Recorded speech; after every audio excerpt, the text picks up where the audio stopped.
բարձր։ Ինչպես։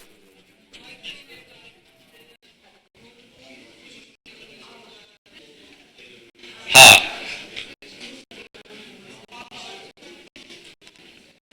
հա, just Okay. Oh, now he does my job. That's great. Good for me.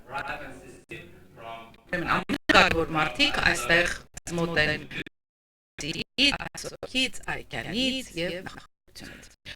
I am sorry, dear listeners, for the inconvenience, but actually it has been decided that both language direction translations will be on channel. Well, you will have to, how to say, yeah, just don't pay attention if I speak in a language you don't understand. Thank you. Who, please raise hands. Who has WCIT? Yes, yes, yes, yes. I see your hands. I see your hands. I think. Raise your hands. 1, 2, 3, 4. Raise your hands. 5, 6, 7, 8, 9, 10.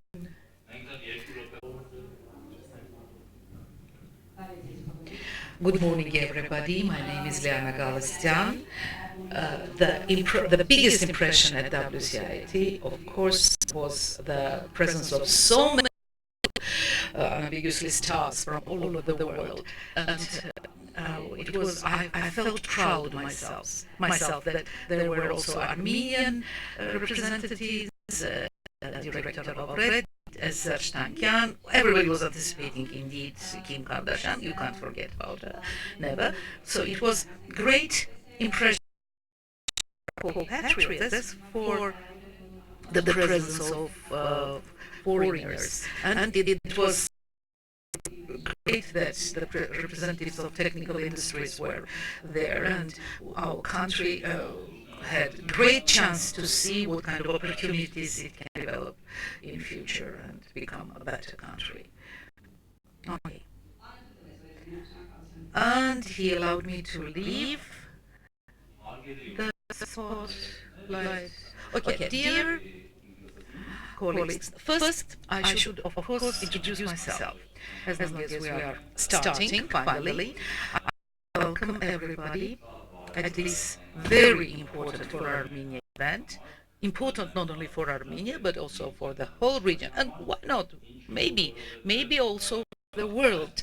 Why? Because this event actually is one of those unique platforms that unites the private sector, the industrial company of ours, and which is very important, also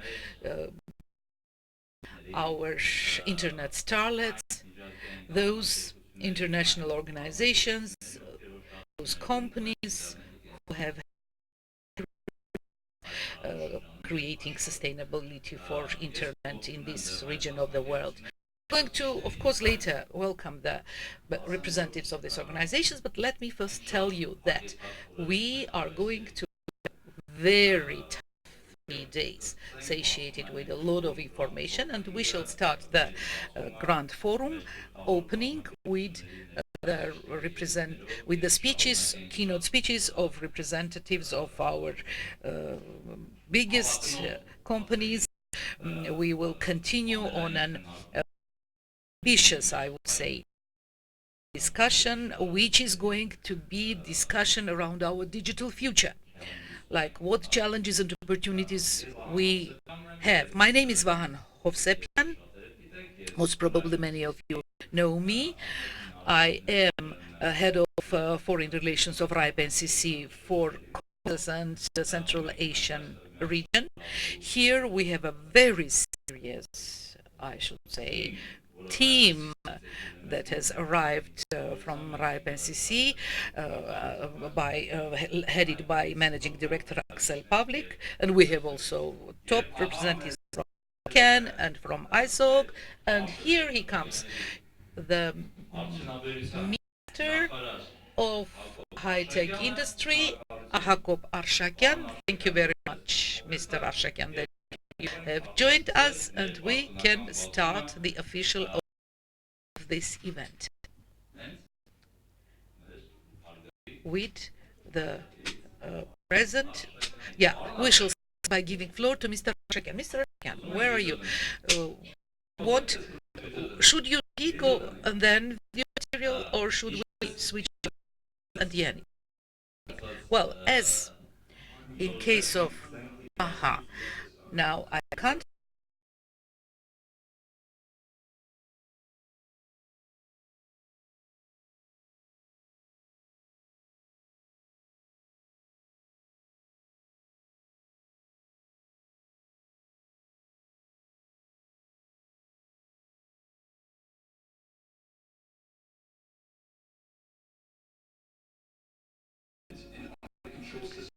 video desafiul nami nadzorz, którym byli masy. The Institute of Physics. It's here that international level theoretical and experimental research on elementary particles and nuclear physics.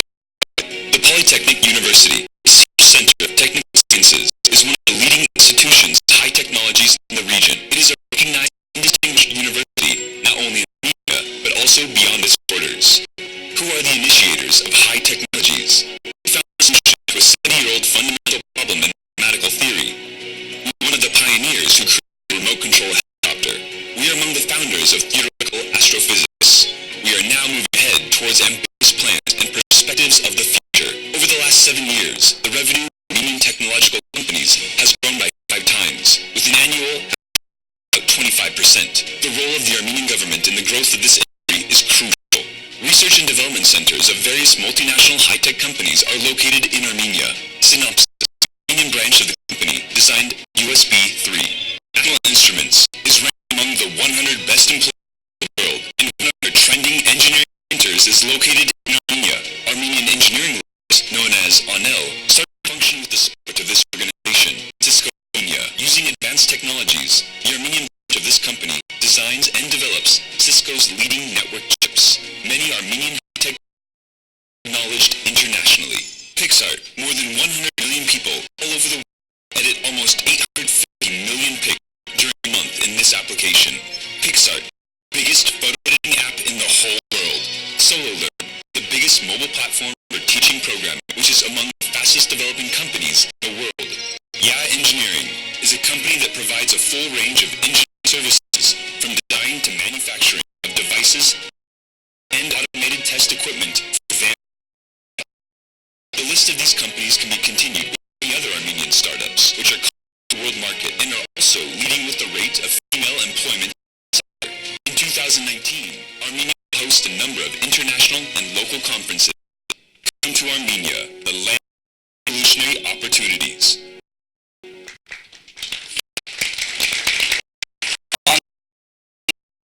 Մենք դուք արդեն ընտրել եք Հայաստանի եւ եկել եք այստեղ And as you see, you have in Armenia and have come here to this country which has revolutionary potential, directly and metaphorically, because we have done it and we're going to do the next thing, which is the technological revolution, if I may say so. Okay, I'm asking our opening session keynote speakers approach. Koparshagian, the of Armenia. Yoran Marbi, CEO and President, ICANN.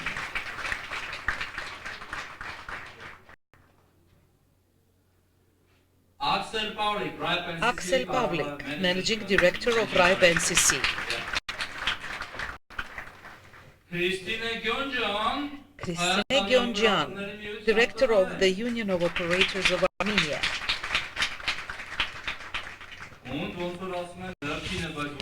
And the last but not last, actually, Liana Gaestyan, Coordinator Armenia IGF and UN IGF MAC member. Okay. And our keynote speakers have prepared, I think, beautiful opening. Let's start with you, Mr. Abshakan. I want to ask you, please come say, as we know where is our country going, where we stand, and how we are going to go forward together. What plans do we have as a country, as a nation? Please. Good. Thank you very much. As you know, I want to welcome our guests and also want to welcome all the organizers of this beautiful event.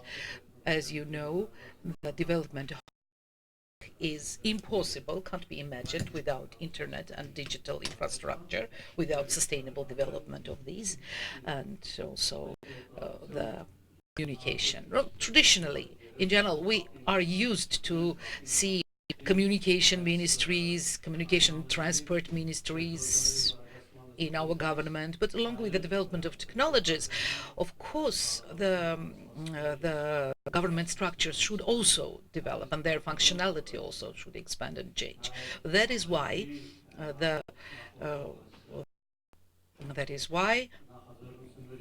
in the result of the previous governmental modification and change initiatives, we could say we created a new ministry in Armenia, which is titled the Ministry of the Tech Industry, and it includes also the sector of communication and digital technologies. Actually, we have integrated the communication technologies into digital infrastructure, and this whole process of digitization as digital infrastructure, we mean as the communication systems, as substructures, as the data centers, and optic fiber means connected communication, etc. I'd like to say also that taking into account the fact that Armenia is actually occupying a serious position in the sphere of communication in all this geographic territory, we have 4GL connection. Besides, all our cities and many settlements do have fiber optic connection, cable connection. Nevertheless, we do not consider that everything is good, taking into account the current drastic developments going on in the world. We are planning in Armenia to implement a new program. As of now, we are in the process of discussing it together with our colleagues and planning it. That is going to be a program for providing communication, connection, fiber optic connection to all villages of Armenia. This is a project about which we shall have feasibility analysis and assessment at the end of the year and will announce the launching it. Well, taking into account the fact that this sphere is really very liberalized, and at least for the part of the internet, there are numerous players in the market. Their role and their significance is also very important, so everybody is important. And here we have participation of the Union of Partners, and also we enjoy here the presence of our international partners, which all of this is very significant. I want to say that we are not underestimating the role of communication infrastructures. Moreover, more than that, we understand that if we would not have these infrastructures, it would be impossible to have leap development in the sphere of high technologies. Once again, I want to welcome all participants of the forum. I want to wish you productive discussions, and I hope that we shall leave this place with a kind of sequence of concrete steps in our minds, knowing well what are we going to do next, what steps are we going to undertake from the point of view of developing the communication infrastructures and digitization of our industries. Thank you very much for productive discussions.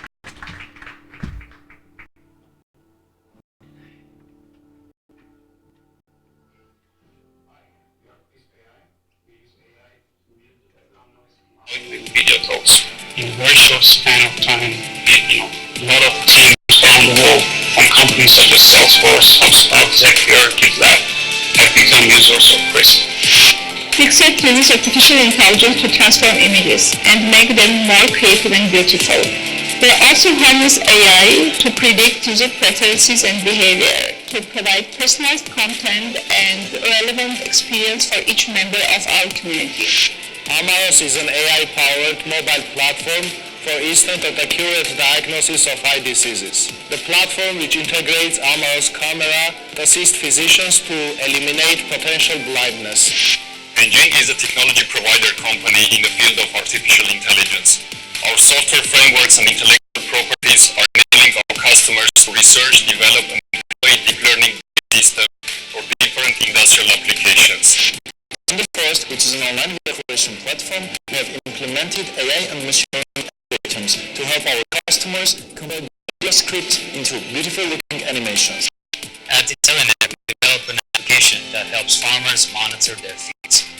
The application analyzes aerial imagery of the fields and alerts farmers of problems and potential problems that might affect their yield. This way brings to the keyboard. The vision technology allows sending relevant YouTube video from chess positions. We are working on AI-based personal chess trainer to disrupt chess learning experience.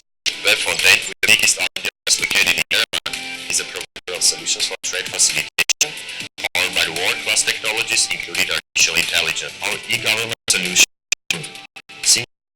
for trade, risk management, cargo tracking system, e-payment, and more.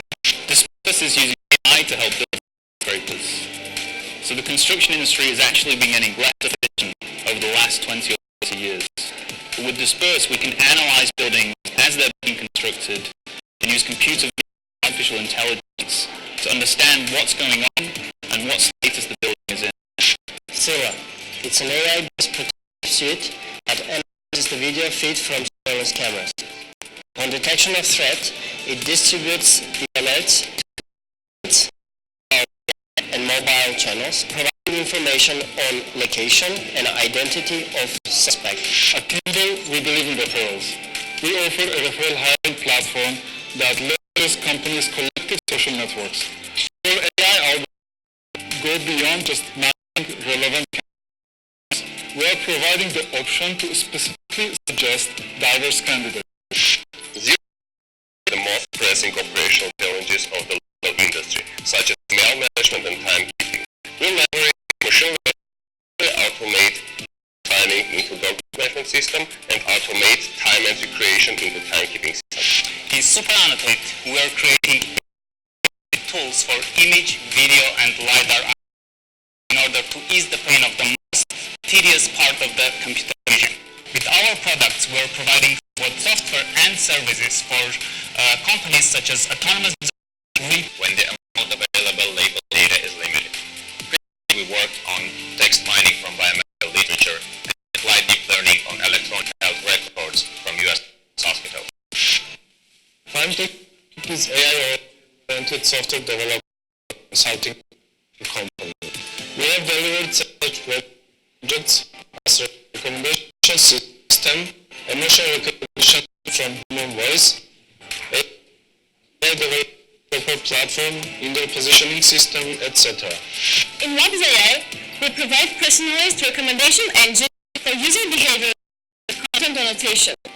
We provide end solutions from software development to AI integration into the existing systems. The Reliable Artificial Intelligence Innovation Lab specialized in building early-stage companies and game-changing AI solutions in the areas of banking, insurance, telecommunications, and defense. HitLab is R&D lab specialized to provide full-cycle solutions in text, image, and signal processing. One of our is high-throughput threat detection system based on radio frequency signal processing. We bring our customers' ideas alive. Further, AI is the today. For 2 years, we have invested in automation and artificial intelligence to create the services for our partners. Specifically, we're working in the image processing and deep learning to create the maximum accuracy in machine vision programs. Augmented technology software as a service platform for the company to design, develop, and deliver enterprise-grade AI solutions.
Arbi, Director of ICANN. Hoş geldiniz. Good morning. Hi. I will try to speak. I have to give a compliment to the translator. What a fantastic job you've done this morning. So first of all, I would like to say thank you. This is my first time in Armenia, and I have to say that I've been treated very well, and I want to come back again. So thank you, Minister, for inviting me. It's more than my expectations. You have a beautiful and fantastic country. I also learned how to drink your vodka yesterday, so if my voice is a little bit... Yes, I'm a small Swedish person. I like forums like the N2 forums, when different parts and different systems comes together and talk. We don't do that enough. And I think this is a very good example of what the Minister talked about, how to cooperate and work together, and actually having under the a lot of the discussions. There's someone laughing at me upside. Am I? Okay. I'm here mostly for the INS forum. I'm going to talk a little bit more about it a little bit later. But first I would like to... does anyone know what ICANN does? Raise your hand, my team. Don't. There's one down there. Oh, a couple. So, ICANN is an organization. We are about 20 years old. And actually, every time you go online, you hit about something that originates from us. We, together with our technical partners, provide the world with IP addresses, domain names, and all the identifiers, which is one of the pillars of the Internet. We're in a California non-profit organization. We're part of what is really that makes the Internet possible for all of you. And we do that as a service to the world. And it's, when you think about the Internet as it is, you often think about the application you're using on the Internet. But every time you want to go into a social media platform, you want to use one of those applications, you use an identifier to get there. And we are the organization who provides you with that. There are many stories to tell us about that. Actually, next week, we have a celebration in the office where three of the inventors of all of this comes to our office and celebrates. It's now 50 years ago since this thing was invented. It's an honor to have them there, of names you never heard of. Windsurf, Kleinrock, and Steve Crocker. These are the people that actually makes all of this possible. But I want to share that when you talk about Internet today, there are many things that is not positive. You talk about things like fake news, you talk about illegal content, you talk about all of that. But you have to remember, that is actually not the Internet. What we talk about in ICANN and together with our colleagues in RIPE, in ISOC and ITF, is the actual underpinnings of the Internet. There is a big difference between the platforms of top of the Internet and the actual Internet. And often when I speak to legislators and other ones, I want to point out there's a big difference. So when legislative initiatives around the world doesn't hurt the ability for people to connect. You might think that the Internet is done. It's there. Everybody has it. What do we need to do more? But it's not. About half of the world's population doesn't have access to Internet. And the other thing, what they don't have, is a local Internet. We spend a lot of resources, and we need our community to work with us to make sure, for instance, you can localize Internet for scripts that are local. So people who get access to the Internet can do it on their own terms, to make sure that the information that you reach is local rather than global. This is something we need help from everybody around the world to do. There are also security issues. We have to continue to develop, in our case, the DNS system to make them secure and make sure that it works as well as it's done for the last 50 years. These and many other things we are going to talk about for the next couple of days. Now, I want to thank you again for inviting me. It was a real pleasure to be here, and I will be back. Thank you very much. Managing Director of RIPE LCC. Dear Axel Jan, please, the floor is yours. Dhe e kanë lëherë vit që jam e kel, But Good morning. My name is Axel Pavlik. I head the Right Network Coordination Center. And coordination is an interesting word. We do all sorts of things. We do allocate internet numbering resources.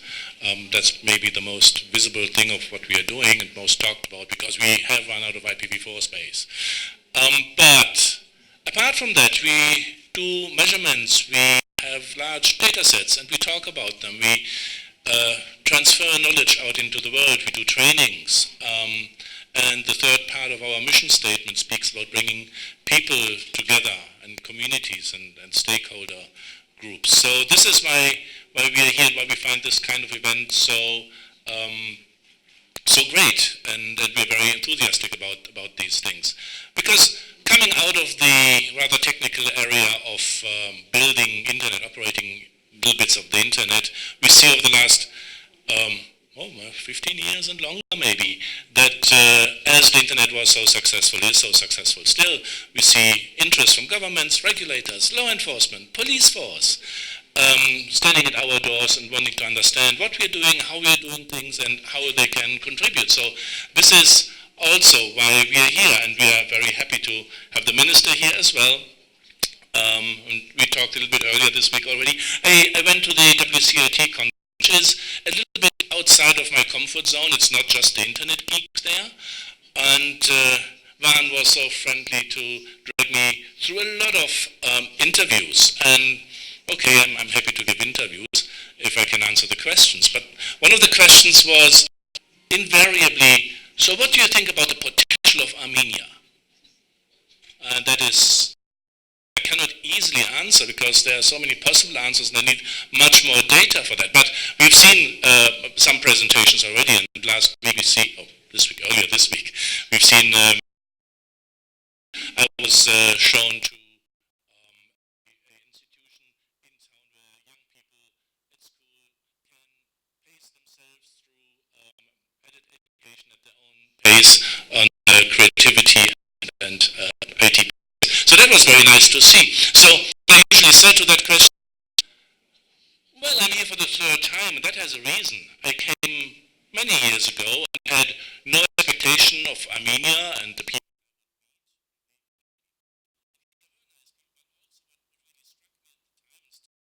I find quite interesting is that there was already at the time a very core, very enthusiastic people working together across community boundaries, bringing operators together. Internet Society was there.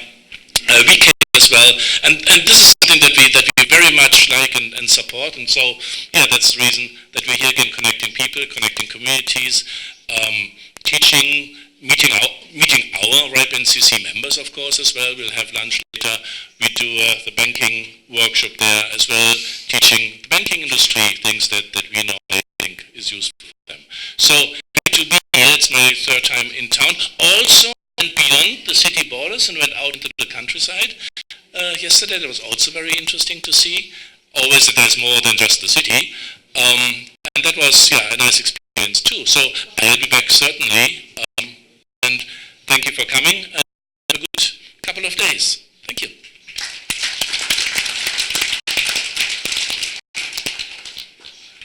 Okay, as you guessed, I'm back again. And okay, we have done with the big starlets, although we have one more starlet who will speak separately. But nevertheless, let's remember that, stars are stars. However, we have here smaller sparklings here. And by the way, we have a small sparkling sponsor here.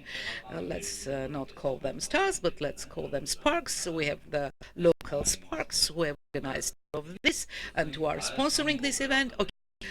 Let's listen to Christine Gyonjan, Director of the Union of Operators of Armenia. Applause. Yeah. Thank you, Vahan. Good morning, everybody. Dear guests, dear participants.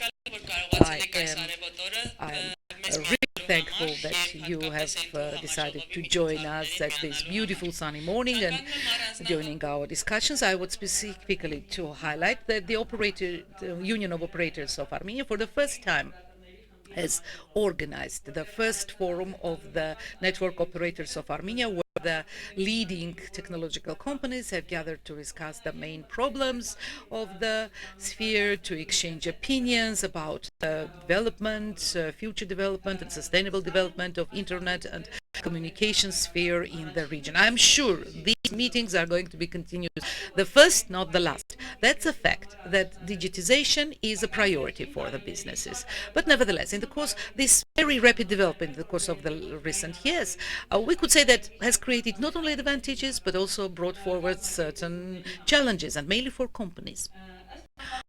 According to forecasts, in 2020, in average, the companies of the sphere of communication, meaning the half of the income of these companies, will be generated by the new digital technologies. I think you would agree with me that that's not a news. These terms like now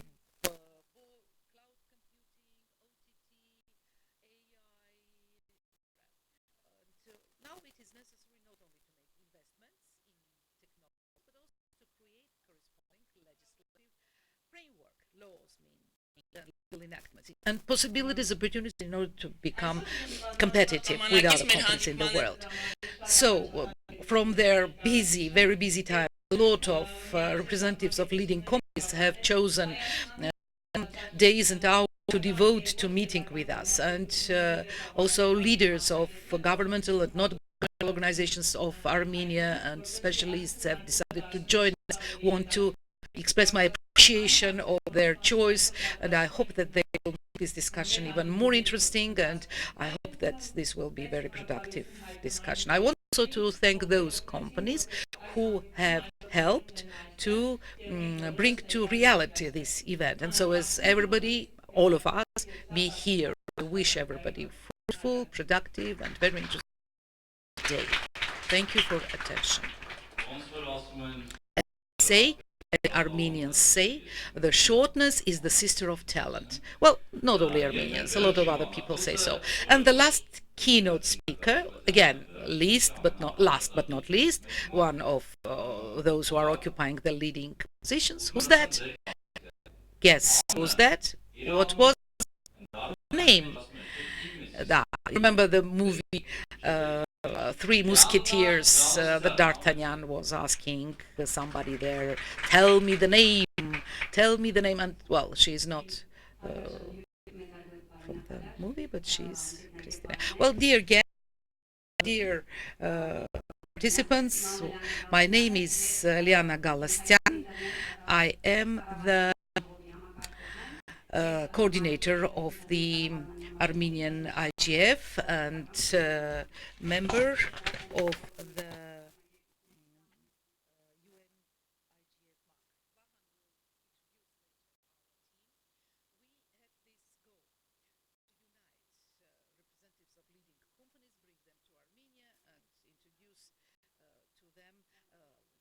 possibilities, the potential of our companies, and provide them this platform where we can discuss things. All our keynote speakers have told you what's going to happen in the course of these 3 years. Today, the first meeting of Armenia, of the Union of Armenian Operators. We shall have then the Armenian IGF, which is having its 5th meeting this year, and along with that there will be also the Youth IGF, which is going to happen for the first time this year, which will take place tomorrow. And tomorrow there will be also another event organized by ICANN together with ISOC Armenian chapter, an East European DNS Forum, which is happening for the 4th time, and that's a great honor for us that we are hosting that regional event in Armenia. About the development of internet, my colleagues already have said, not going to say more. Simply, we do have big opportunities for developing the Armenian potential that is created, that is accumulated by our new generations. The Armenian Internet Management Forum is a stakeholder platform where all stakeholders are equally able to voice their vote or opinion, where the government is listening to the issues and questions raised by the community, where the technical community is offering solutions on how opportunities could be exploited and how other opportunities could be generated and what could be done together. Our agenda is being formed by the public. The topics are suggested, offered by the public, society, general public, and the topics of this year are about the localization of data, cryptification, if I may say so, of the data. We are going to discuss things about cyber security. We are going to have speeches about the digital future. All of these things are listed in the agenda. I call everybody to be active. The platform is open for everybody, and the discussions and welcome. Not to say much, as I said, this is the 5th event of Armenian Armigf. I want to show you a small video film to tell you what kind of way we have passed the course of the past 5 years. And if you don't mind, now I will. Applause, please. Let's. And now we shall watch that small movie.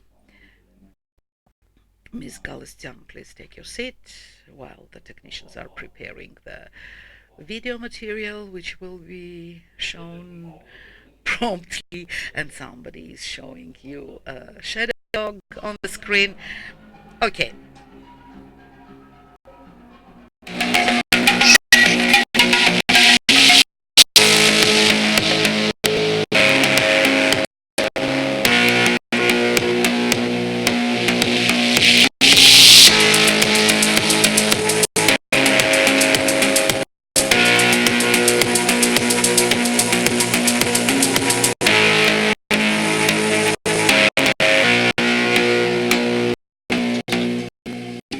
Եվ ահա այդպես, իսկ եկեք բոլորովս all together,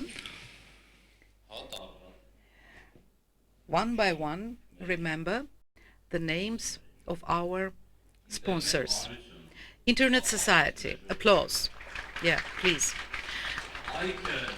ICON, ISOKM, Ripen CC, yes. More applause. Arpinetayem, Aranayan, our one more starlet, and the others. Voskevas wine, we are going to drink it, I suppose. And our gourmet chocolate also means that we are not going to have wine, but we are going to have some chocolate after wine, because we have such tasty sponsors. Well, indeed, the events of these 3 days are so many that, I don't know, we won't be able to simply list all of them. The ISOC, IOTC forum will be on the 2nd floor after the lunch, which is going to be a very interesting event. Beneath, on the ground floor, we have a small exhibition, which is also providing some AI solutions, IoT solutions. We have today the meeting, the conference of the Union of Operators, ARMNOG, Armenian IGF.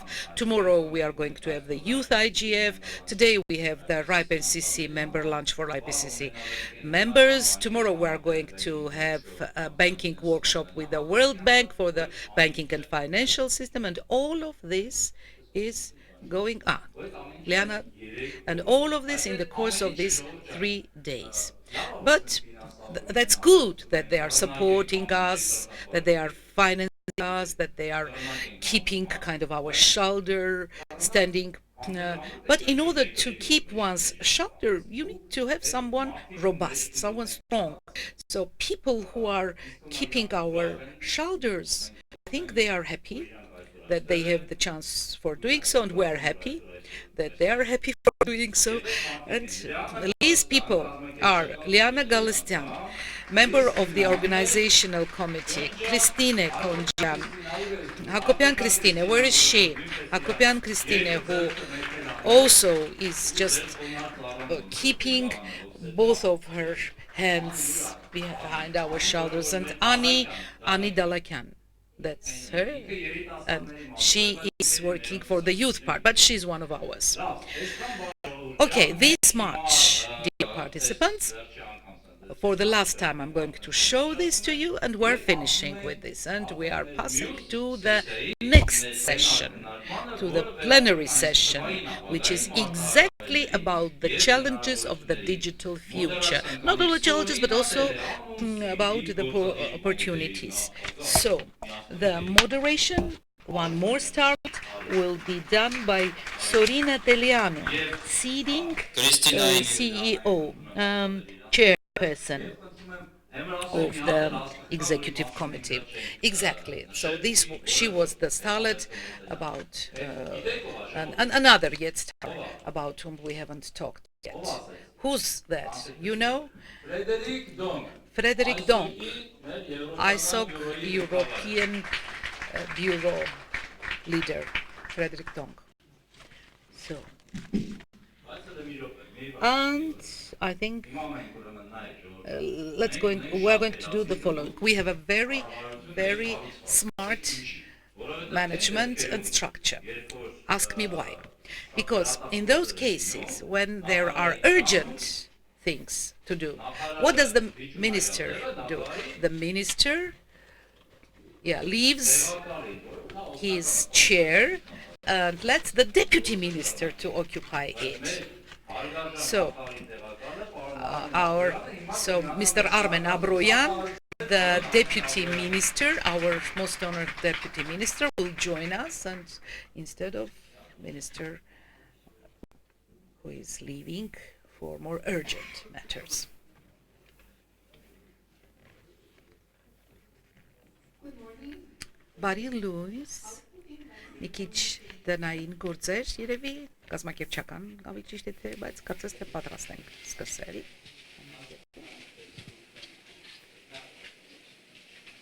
All right, I think we're good to go. As Vahan has said, I'm Sorina Telanu from CIDIG, which is the Southeastern European Dialogue on Internet Governance, and happy to be moderating this panel. We only have 1 hour. I hope we still have 1 hour. So we will go directly into business. Today we're supposed to talk about the digital future challenges and opportunities. Predicting the future is not an easy task, but we will try today with our distinguished guests. And you have already met some of them, Joran Marby from ICANN and Axel Pavlik from NCC. The minister unfortunately had to go for some other meetings, but we have the deputy minister here, Armen Abroyan. I hope I pronounced that right, thank you. And we also have Frederick Dong from the Internet Society, and as I understand, the regular guest at Armenian IGF meetings. So welcome everyone, thank you for being on this panel, and let's go directly into it. We will have some opening remarks from our key participants about the digital future, the challenges and opportunities you see, how the work of your organization relates to that. And throughout the session, we will also be inviting you to contribute to the discussion. We will be using a tool online, Liana can show you a bit later, and you will also have time to ask questions, maybe comments on the things we're going to debate. So let's start with Joran, or the Deputy Minister. I see a sign. Okay, the Deputy Minister. Challenges and opportunities for the digital future, and maybe how is Armenia seeing that? What are you doing regarding the digital future? And just a quick note, because we are at the Internet Governance Forum, let's try to focus more on the Internet and maybe less on other broader digital technologies. Thank you. Hello everyone. As the Minister mentioned, with the new ministry we also identified new priorities, and one of the priorities, very important priorities, is digitalization of Armenia. It's digitalization of government, public sector, economy and society. And this is, and we are working on a strategy that we are going to share very soon with all interested parties. And the internet is a very important aspect of that, of the digitalization process, and also the Minister mentioned about delivering high quality internet all over the Armenia, across rural areas, the villages, and this is what we consider this to be very important because we want to Armenia be equally developed in terms of well, economically, but also digitally. And we think that every Armenian should has the good internet connection and good connectivity with the world. And you also know that Armenia has is not very well connected physically to the world because of the borders. But the digital world, it has no limits and has no borders, so what we can do is just improve our internet connectivity and digital agenda, and actually implement digital agenda of Armenia. And our ministry is going to take the role of organizing and coordinating digitalization of Armenia society and economy.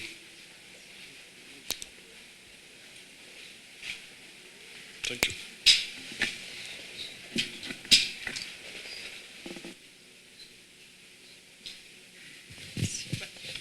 Thank you. Thank you, Deputy Minister. We will be engaging in this discussion later on. So let's continue with our opening remarks. Joran, challenges and opportunities, digital future. Thank you. I mean, internet is a fairly interesting technical concept in that way. When I speak to my kids about the internet, and I always feel very old, I get reminded of the fact that I was 30 years old before the first commercial text message on a phone was sent. I lived my life until then in happy bliss of something that I needed, something like the internet. Yes, I'm very old. The fact that the internet has been, over the last 20 years, the fastest growing technology ever, it's quite remarkable. Because the interesting thing is that there is no single body that actually controls the internet. There is no one body that has everything to say about the technical underpinnings of the internet itself. I mean, here in the States we have numbers, we have protocols, we all work together in a fantastic way. To make this service to you, and I think that has been one of the things that made internet possible to reach 3.5 billion users in such few years. We work together with governments, but primarily we work with people around the world who all are engaging in our bottom-up process to form this. So the first challenge I see right now is that there is now, when internet has such an impact on society, that we see legislative proposals around the world that can actually have an effect on how internet works. They're often for a good reason. Privacy, fake news, IP rights, whatever it's built. But sometimes we see those legislative proposals can actually make it impossible for people to connect to the internet, or actually be able to connect to someone in another country. Because internet is a true country without border technology. So I think we are working, and I know my colleagues up here are working more and more to make sure that we can contribute in that discussion, not from a policy standpoint, because we're all non-political organizations, but from the standpoint that we can actually tell that this kind of legislation can have an effect on the underpinnings of the internet. As I said earlier, there's a difference between applications on top of the internet, social media, whatever it is, and the internet itself. The second thing I mentioned as well is that we often talk about internet as this big, global, international thing. But it is, but it's not as well. Internet is very, very local. You want to go to, websites that has your local language. You want to have news from your local businesses. You want to check your children's schools in local language. And you want, most of your friends are quite local. And this is something that Internet wasn't really created for, to take into account. And that's why we are now in the process of trying to sort of change it within the parameters to make it more local. Let's face it, the current users of the Internet, the 3.5 billion, are often the elites. They have money, they live in cities, they have access to information. The next billion users will be in rural areas. Africa, South America, Asia, and countries around here, to increase the Internet penetration. These people may not have all the money to get access to the information, but it means that they have to have a reason online, and that reason is often local. So that's why we spend so much resources and time to try to develop what we call local scripts, to make sure that people can go online using their own keyboards, using a mobile phone with their own keyboards in their own language. It shouldn't be necessary for you to be knowledgeable in English to be able to utilize the Internet. That's a really big challenge for us. And I think in many of my speeches, I summarize something we talk about internally. We are not a commercial organization, and the only way we do this is because we know that when you connect on the Internet, something magical happens. But it also takes away one of the biggest disadvantages that exists for poor people, access to information. If you have poor people getting online, you actually make a difference for that person, who now, for the first time in history, has the same information as rich people. Security. And I'm not talking about, I can talk at length about your personal security on the Internet, and talk about, make sure that you clean your cookies, clean your cache, and clean your underwear very often. Make sure that you have firewalls. My comms departments are just sitting like this. Is he doing that again? But the DNS systems and the system we represent is a fundamental part of your ability to access to the Internet. And inside ICANN and with the organizations we work with, we are now doing a lot of things to try to improve the security, everything from the root servers all the way up to what we call the DNS systems. They're under attack. We work together with local country code operators. We work with a lot of them to create best practices and also share information, so we can make sure together that the systems that we create and go forward can be as secure as we want going in the future. What I think I want to say is that don't take Internet for granted. Don't take the governance model that we built up for granted just because it's been working. We're going to need, it's like everything else. Every machine needs oiling, every machine needs participation. We're not done yet. Well, we've done half of the job. We need to get the rest of the world connected. We need to get more secure. We need to add more privacy into it. We have to make sure that it actually works for the next generation as well. We need your participation. We need you to come to ICANN meetings or RIPE meetings or ISOC meetings, whatever it is, to be a part of it.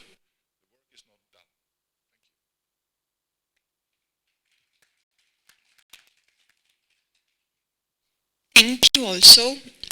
I would have liked us to use the online tool, but I'm not sure anyone is around the computer, so I guess we leave that for later. Axel, moving to you, challenges and opportunities of the digital future, and how do they relate to the work of RIPE and CC? Thank you. So, the RIPE NCC, what are we doing?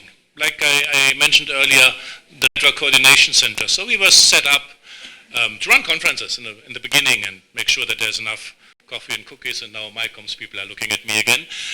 But also to have a list of address blocks and associate with them the people that are using them. So in the early times, we could bring people up and parts of the net would go down and there were problems, and we knew who was using that. So that's now called the RIPE database. It's one of the core things that we are doing. And that's just the start. Then of course the usual challenges are IPv4, IPv6, IPv6 rollout. When I was interviewed for my job a long time ago, IPv6 was on the doorsteps, and yes, of course we'll do this, and of Of course, we are allocating IPv6 addresses, but we're still talking about it. And we do see an uptick here and there, but we are by far not quite there. I hear that Armenia has very recently jumped by 7% IPv6 traffic to 7% IPv6 traffic. That's great. There was nothing there before, not that much. And now they're number 2 in the region. That's lovely. But of course, we are not there yet. Another topic that comes up, and Johan touched upon it, is security and stability. And of course, also for a long time by now, we are providing facilities for secure routing, namely RPKI infrastructure. That's also something that we talk about. We want to see more uptake there in the interest of stability and secure routing. But what the main challenge, or what I find the most interesting challenge at this point, is not that much a technical one. It's more one of community building. Johan mentioned legislation. That is something that we see ourselves as well. We are covering 76 countries, Europe, Middle East, parts of Central Asia, and they all have, many of them have quite different opinions on the internet and what should be going on and how that should be managed and regulated. So there is a threat on the horizon for us of diverging regulation in some of the countries in our service region. How do we deal with that? And then I mentioned the database in the beginning. Oh, that's a list of people using parts of the address blocks. And that's like nearly 30 years ago. We still do this, of course, and now we see people coming in that says, oh, we want to shape the policy so that we can have easy access to also data that is maybe not public in that database, but more stuff that the RIPE NCC keeps for themselves about, so who are our members and who is using what. And those people demanding that sometimes is law enforcement. So when we started all this many, many years ago, we didn't think of law enforcement. Remember the Declaration of Independence of Cyberspace. We don't need governments and all that. No, we do stuff very well with this internet thing of ours. I think we have a slightly different opinion here and there by now, and we have the police force taking part in our policy processes, and sometimes they're met with acrimony. Like, we didn't build a database for you and for your purposes. We are just engineers. And I think that doesn't really cut it anymore these days. We have to develop our community that we are working for and working with, and to widen it and have those relative newcomers accepted as part of the internet community, and the RIPE community in this case, with very legitimate interests. And I think that is one of the main challenges that I see coming for us. Thank you.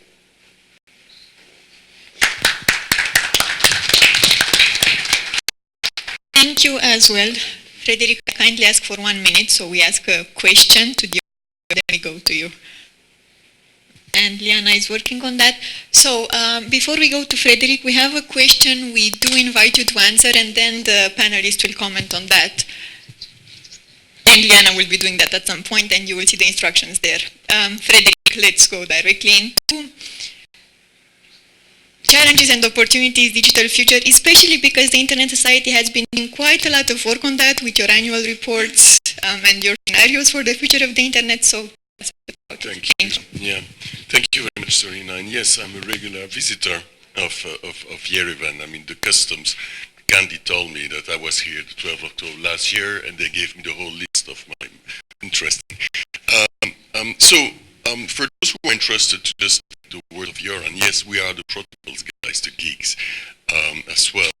We are home to the IETF, which is the global standardizations body for the Internet. But we have developed other activities on top of this, and indeed it includes engaging with communities, with policymakers, with all sorts of stakeholders to make sure that their vision that the Internet is the place should remain accessible, trustworthy for everybody. When it's about the future, Sorina mentioned a report that we did 2 years ago in 2017, in which we were cautious enough to not say what the Internet would look like in 10 years from now, because we know the Internet never forgets. So we came up with drivers. What are the clear drivers that will lead the Internet to some places? Some of them are already happening. We were referring to consolidations of the big players, to trust issues, to the IoT, security, all sorts of issues. So I would invite you to check this on our website. So if I would have to take 3 specific issues that are really close not only to my heart, but close to our activities in IVSOC, I would certainly mention access, of course. There are positive and negative. Yes, we succeed to connect half of the world. It means that the next half of the world still need to be connected, and that one will be much more difficult than the first part. We're talking about people in really remote areas, in desert, in islands, everywhere, mountains, where it will be fairly more difficult to bridge the digital gap. Talking about this, we are creating another kind of digital gaps. There are still people who are accessing the 2G or 3G, while others have broadband. So this is another kind of digital gap. I might talk a bit later about some of our activities. Community networks, for example, is something we really are a strong believer in. I was in Georgia discussing with our Georgian friends about project that we have in these countries based on a community building their own network. So that's very interesting. Second big issue to me, trust. Trust remains an extremely big issue. You know that all humankind is based, or relationship is based on trust. The financial sector is based on trust. So is the internet. And when you lack trust, you see people behavior change drastically to an extent that it might jeopardize the way the internet will evolve. We're all responsible for that. Your man is right. Nobody owns the internet. We all own it. So we're all responsible for this.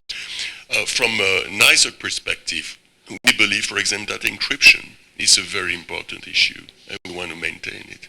And I will have the chance maybe later to walk you through this. And then the last one, which is a terrible word that I would use, you will see body language from those who are sitting next to me, and that is fragmentation. To us, this is the overall nuclear kind of danger for the internet. And fragmentation is just not because of what it is, mainly because of regulation and legislation. From one part, sometimes with good intention, governments or regions try to regulate the internet in a way that actually provoke that fragmentation of the infrastructures. I might come back on that later. But of course, there are also fragmentation from commercials, from operators, from other activities when you are deciding yourself to put you in a walled garden using a service that just keep you in there. So those are the 3 threats that I see for the internet. Thank you. Thank you as well. So while you were speaking, I was taking note to see if you talk about similar challenges, and you do, especially when it comes to security and the stability of the infrastructure. So that was something most of you were talking about. Then we have access, connectivity, connecting the next billion, privacy, trust, and fragmentation. Now let's ask you, what worries you most about the internet? And some of you have used the tool, but we can also pass the mic in the room, right? I can do that also. So what worries you most about the internet and the future of the internet, our digital future? Please go ahead.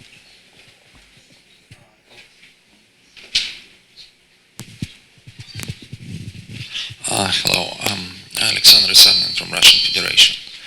I think the most dangerous for future of the internet is governmental regulations. Even Mr. Marby saying that ICANN is not political organization. ICANN is de facto political organization. When they're ignoring or acting like we are engineers, we do not like to discuss regulations. You de facto support such regulation making, like colleague says, people from one country not available to access information for other countries. Or in welcoming court, Mr. Marby mentioned the fake news as a problem, as a potential problem, not being technical. But he did not mention like censorship problem, which is being implemented on technical level, and technical measures are used by government as censorship things, as restricting freedom of speech and freedom of people. So I think one thing is a government regulation, one dangerous thing for the internet. And another thing is passiveness of international organizations like ICANN and ISOC, who resides in normal democratic countries and does not see issues of the third and fourth world countries. Thank you. Thank you, my friend, and I love to have the same debate with you again. It's a pleasure. I mean, first of all, I respect your opinions, but ICANN is not the place to do this. We are a technical organization who provide a service to the world. And I think it would be, I think, and ICANN, in the ICANN community, and everybody, most of them agreeing with it, we should focus my remit. There are much better other organizations who could drive that. The political discussions, or the censorship discussions, and the fake news discussions. Because I think that some people seem to believe that when we delegate something, we can take it back. We have no powers around our words when it comes to that. The only thing we do is to provide the world with all the identifiers, with a home for the protocols. We work with the RERs to dispute the IP numbers, who are the ones who actually sends them out.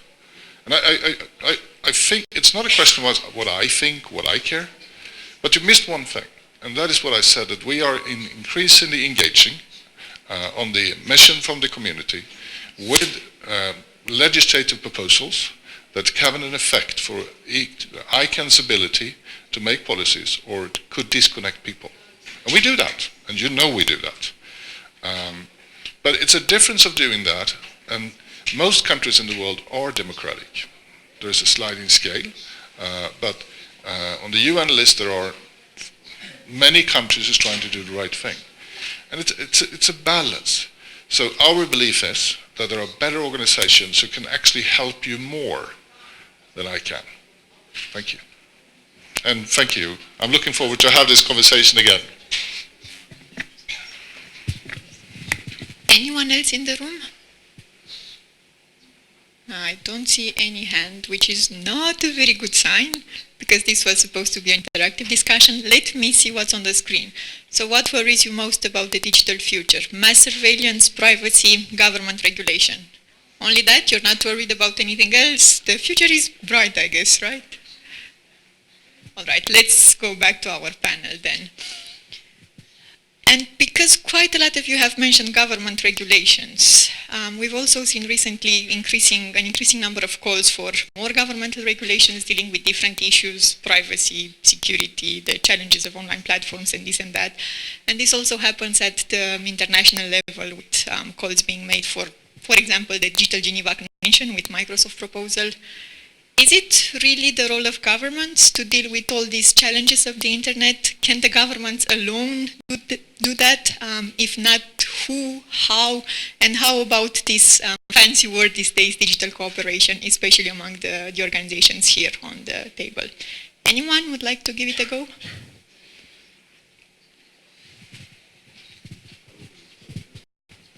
Yeah, okay. Well, we have a government with us, so it certainly would better be able to answer to this question. Well, the internet is everybody's affair. In ISOC, in ICANN, in IETF, you got governments, so it means that everybody has a stake, including governments. Government represent people, and they will have to deal with issues. So Joran said something interesting. I would extend this, and that is that the trends that we see now is that obviously the internet seems the depository of every issues that we have in our societies. And that is that's very dangerous. I see this in many debates on security, on privacy, on all sorts of issues, fake news, where suddenly the internet becomes the place where those issues should be dealt with. We have a say in the technical community, and that is technical issues as best dealt with by technical people and policy issues by policymakers, and we should not mix. Actually, the worst that might ever happen is when the government says, I have a solution at technical level. So that's when it starts to scare us. As you remember, some policymakers took decisions saying, I have a solution that might actually solve society issues while trying to have an impact on the infrastructure itself. So this is where we should start discussing. So I believe that government have legitimate roles in dealing with security issues, but this is the impact and sometimes unintended impacts of what they do that might affect the internet. And we call this in our community the invariance of the internet. The internet has been built on very strong principles, and we believe that we should keep them in order to continue and have this wonderful platform to continue to well, that's the start of an answer.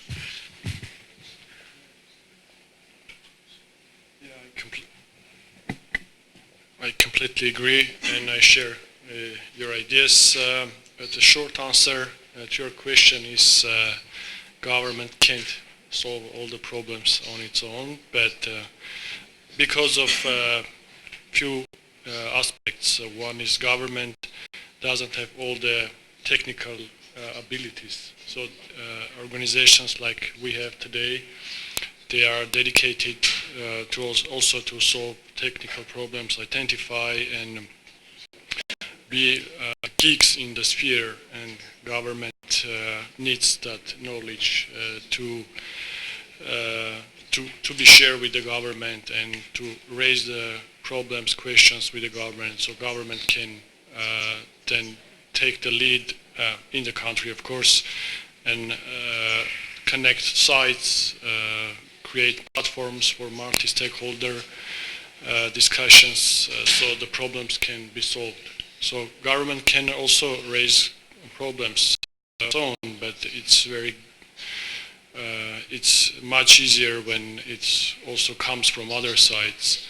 And I agree that the main role of government is to speak from name of people, from name of citizens. So in the end, government will decide what is good for the citizens and how to move forward, having all the multi-stakeholder opinions and ideas. So government is positioning here as the organization that is delegated to talk for citizens here. Thank you.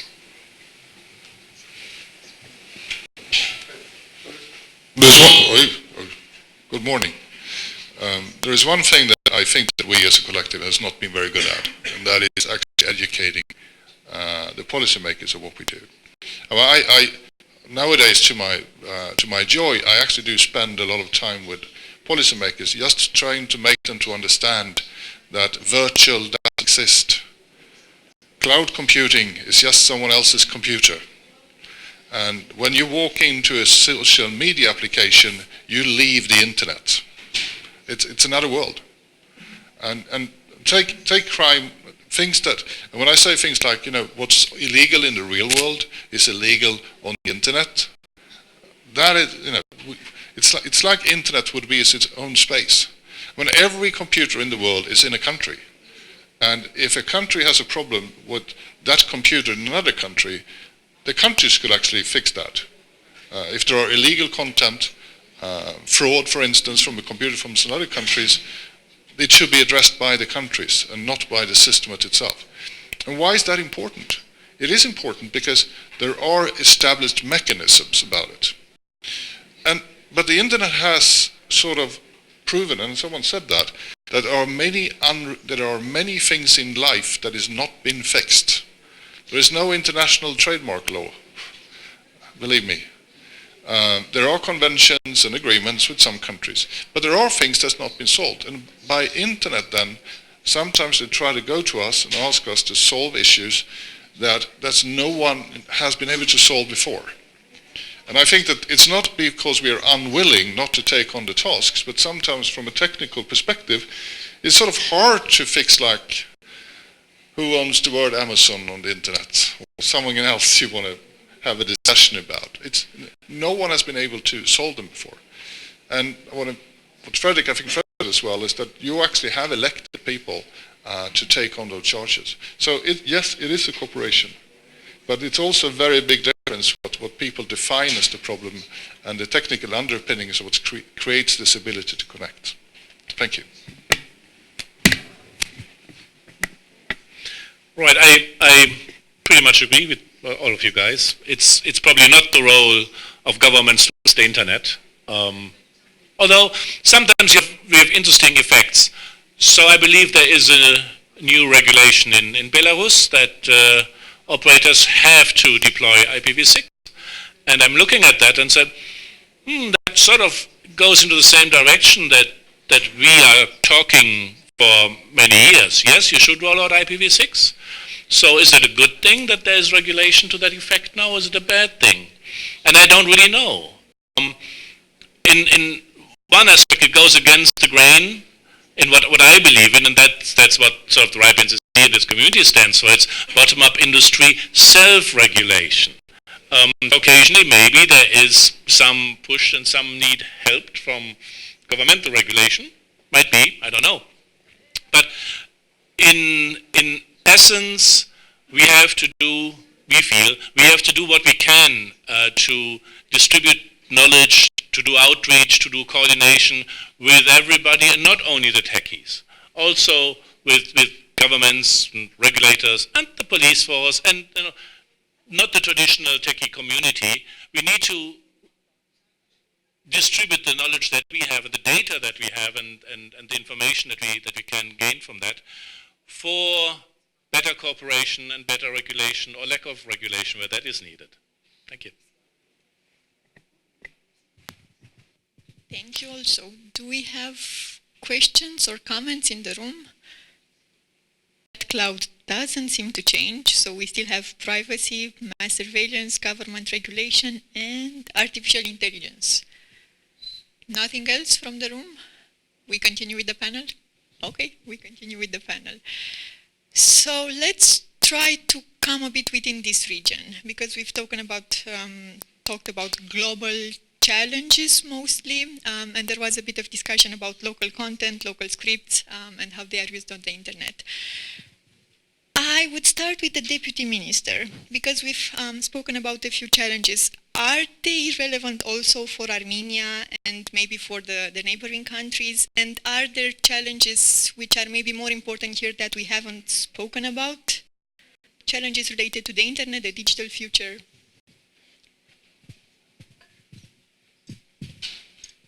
The challenges that we just discussed? Whether they are relevant for Armenia and for the region, and whether there is something else which is maybe important here that we haven't spoken about. Yeah, for sure. And it's all, I think, all the questions that we covered today, they are all relevant for Armenia. And the other questions is the actually connectivity, which also was covered. I can't think of any other, but there can be.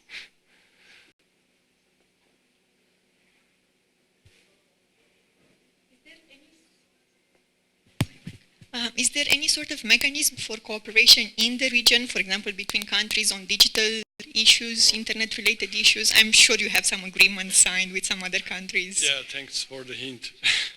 Yeah, of course. So we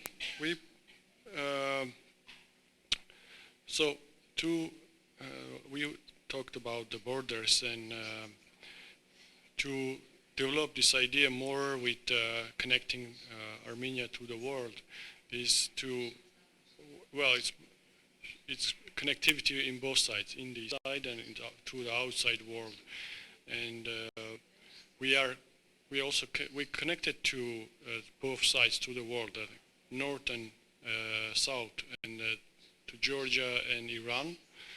And when I learned that we provide internet for Iran, 40% of data for Iran from Armenia, it was exciting for me. I just recently learned when I came to ministry, and I understood that this is a real big opportunity for Armenia to be a transit country for neighboring countries, and for both to have better connectivity in the Armenia, but also to serve as a transit for other Arabic countries and from Arabic countries to Europe.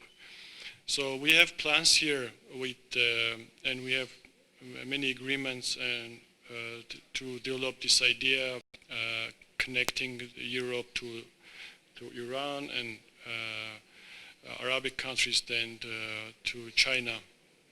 So discussions are going, and there is lots of interest from all the countries that are going to be involved to build this connectivity, which is very exciting because it's going to be easier to implement.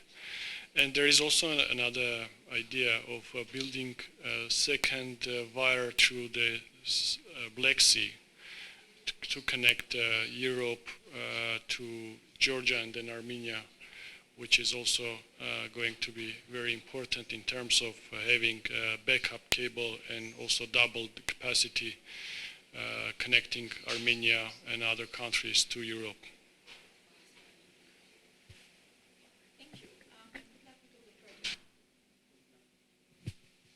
Because we're in the region and your role here, ISO can drive. Why are you here? What are your priorities in the region? How are you engaged with the region, and how do you see the contribution of this region to the digital future? The big question mark. Who would like to start?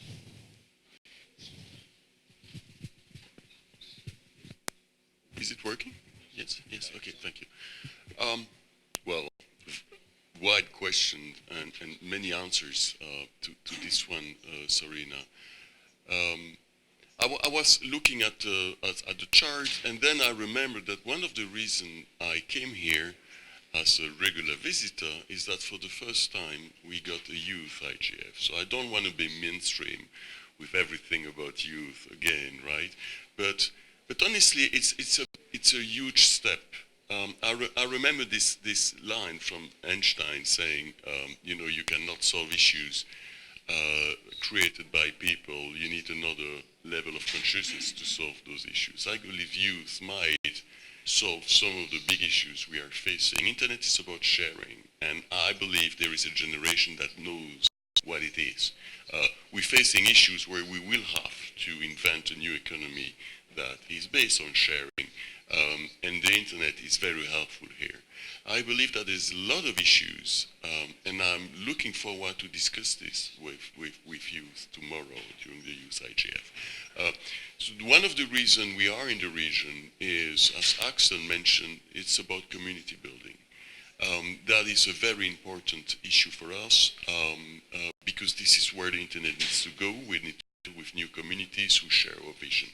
And whenever I come to this region, to the Caucasus, but also in the southeastern Europe and the Balkans, I'm always struck by the fact that there are so many young people attending those conferences, and it is really rewarding. We see that this is the next generations that can take it over. So again, I don't want to be mainstream, but honestly, when it's about community building, we really need this contribution.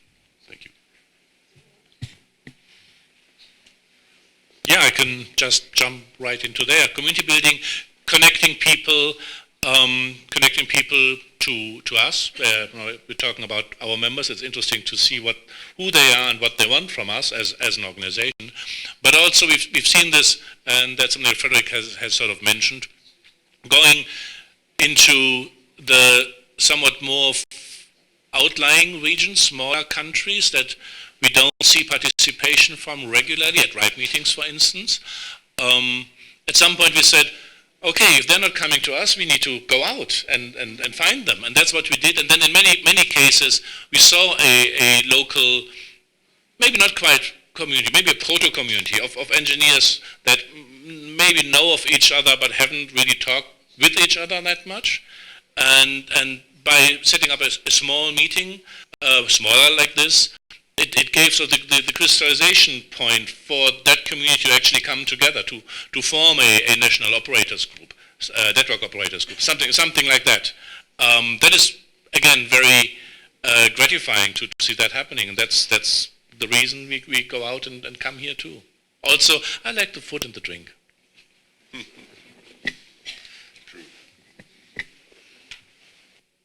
It's sort of hard to add on to everything we said, but I think that one of the things we have to realize realize is that we've done the easy part. We now have to figure out ways of doing the harder part. And connectivity is, for instance, one of, if we don't look only here but in other areas around the world, the people's ability to actually physically connect to the internet is something of a problem. The next billion users will be primarily mobile. They will not have English as their native language, or not even as a concept. One of the biggest problems is that how can they afford to pay for the connectivity? And another problem in many countries is actually access to energy and power. And I think that we often talk about the digital economy. But what happened, a digital economy in a country doesn't really happen if everybody goes online and then goes on social media with services in another country. So I think that we all, for the first time, really need to figure out a way how to talk and interact with regulators, with telcos, ISPs, the DNS industry, the protocols, the numbers, because we have to produce, and I don't like to use that word, but like a business plan. We're all non-profits. A business plan to actually to build something that people can afford to have. I mean, and it's going to be harder. So we don't have the answers to it, but through a forum like this, and not only young people, there are some old people, we're old, can have something to say about that. But it's like you're dealing with spectrum problems. That will have an effect on your ability to build a local market for DNS. And if you have a local market for DNS, you can have local web pages if we get the scripts. And you also need the IP addresses, and then you need ITF to come up with the protocols. So if we can't figure that out, we will have a problem. But and that's why I'm here, because I'm realizing, I also have a member of my staff living here, so ICANN is always here. We need to figure this out together, and these are the venues, and that's why I'm here. And by the way, I also like the food and wine. I don't know about the vodka, though. A little bit too strong for me coming from Sweden. Don't translate that, please. Already. So besides the wine and the food, the opportunities offered by the engagement of people in this internet governance digital policy processes is one of the reasons why you are here. So I guess on behalf of everyone, we thank you for being here. I think we have about 10 more minutes left of this session, so we will try to wrap up. And we ask another question on the screen. I'll try to see the answers. Describe the internet that you want in 1 or 2 words. And I see new opportunities, open to all, connectivity, freedom, no hate speech, unlimited, and something small which I don't see, so I have to move. Less noise and safe.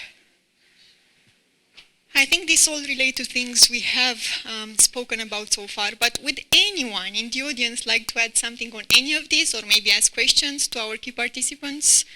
Now is your last opportunity to speak. Okay, we have a very quiet audience. Maybe that changes over the... Yes. Okay, so maybe after the coffee you will be able to engage more with the sessions. All right, so let's go to probably the last question on this panel. It's difficult to predict the internet. I said that, and everyone is aware of that. But let's think a year from now, maybe. Imagine you are here back again at the Armenian IGF. What would be your wish for the next year?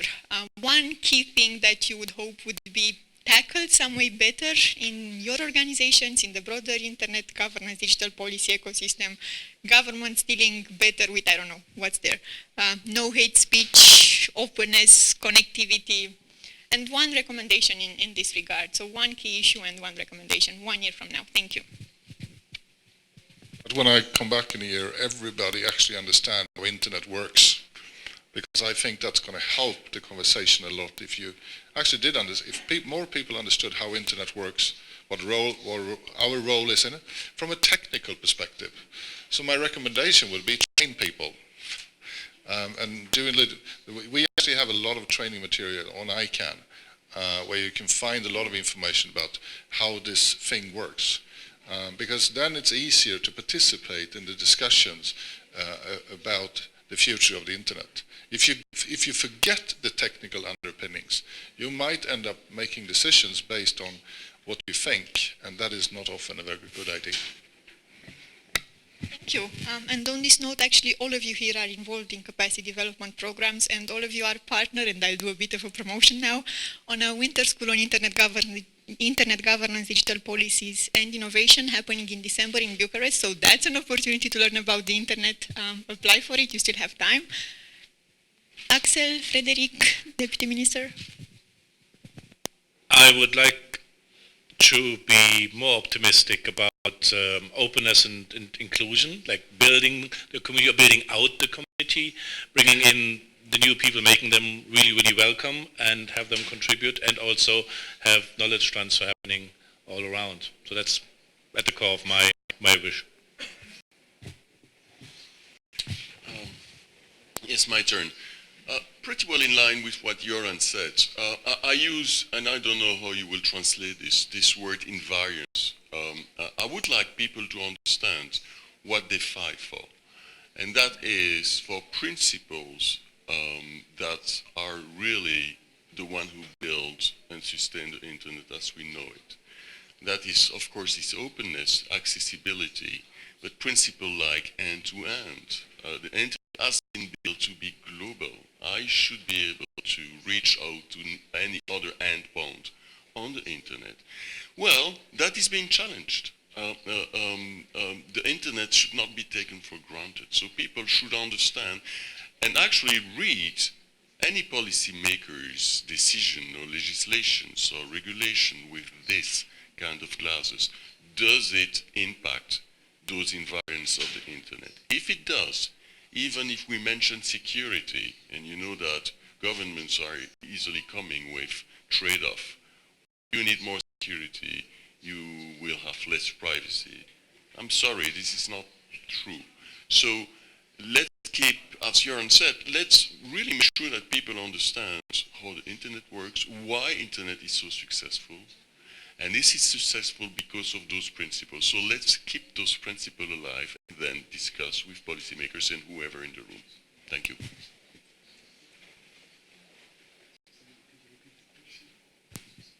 One wish 1 year from now, internet, digital technologies related, one recommendation. So far we've spoken about community building, better understanding, engagement, people really seeing the stake in what's happening. And technology. Well, I like to focus on stuff just to make sure that we fix the problem. So my focus is just to make sure that everyone is connected in Armenia and they have good quality and affordable internet. And I shared ideas regarding the community building and especially the security is very important aspect. In Armenia, it's a very big issue that we need to solve. And yeah, I think with our 5-year plan, we should be able to have revolutionary improvement in that sphere. So let's see how it goes. Thank you, and I think that wraps up the session. Sure. Sorry, I'm going to change subject for a second, and I know because some of the people in the room will be aware of this, that my dear friend and my associate and my head of senior VP of governmental affairs, Dr. Tariq Gamal, unfortunately passed away this morning. And we are a little bit in shock right now. There will be more information coming out later about it. But for those who known him and loved him, be a part of that. Thank you. Nothing to comment on that. Thank you everyone for being on this panel. Thank you to our key participants. You will be here for the rest of the day, as I understand, and the following days for the Eastern European DNS Forum, so you will have another opportunity to engage with them, and I guess coffee is on the way. Thank you.